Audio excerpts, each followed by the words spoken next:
राज्यसभेचे खासदार म्हणून आज पार्थ पवार शपथ घेणार आहेत आणि यावेळी शपथविधीला सुनेत्रा पवारांसह राष्ट्रवादीचे वरिष्ठ नेते उपस्थित राहणार आहेत। दिल्लीमध्ये हा शपथविधी सोहळा पार पडणार आहे। पार्थ पवार यांची राष्ट्रवादी काँग्रेसकडून राज्यसभेवर पहिल्यांदाच निवड झालेली आहे। दरम्यान उपमुख्यमंत्री सुनेत्रा पवार या दिल्लीत दाखल झालेल्या आहेत।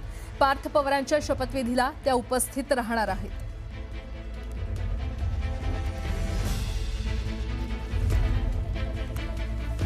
आणि या संदर्भात अधिक माहिती देत आहेत आमचे प्रतिनिधी प्रशांत लीला रामदास आपल्यासोबत जोडले गेलेले आहेत। प्रशांत, आज राज्यसभेचे खासदार म्हणून पार्थ पवार शपथ घेणार आहेत, काय अपडेट?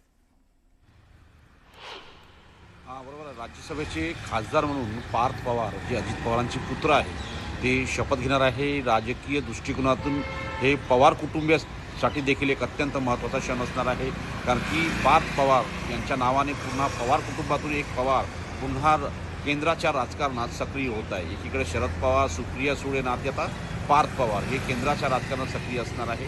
महत्त्वाचं म्हणजे आज राज्यसभेमध्ये फक्त काही सदस्यांची शपथविधी असल्यामुळे ही जी शपथविधी आहे हे सभापती आणि उपराष्ट्रपतींच्या कार्यालयात होईल अशा प्रकारची माहिती सूत्रांनी दिली आहे। साधारणतः 11:30 वाजता हा शपथविधी सोहळा असेल।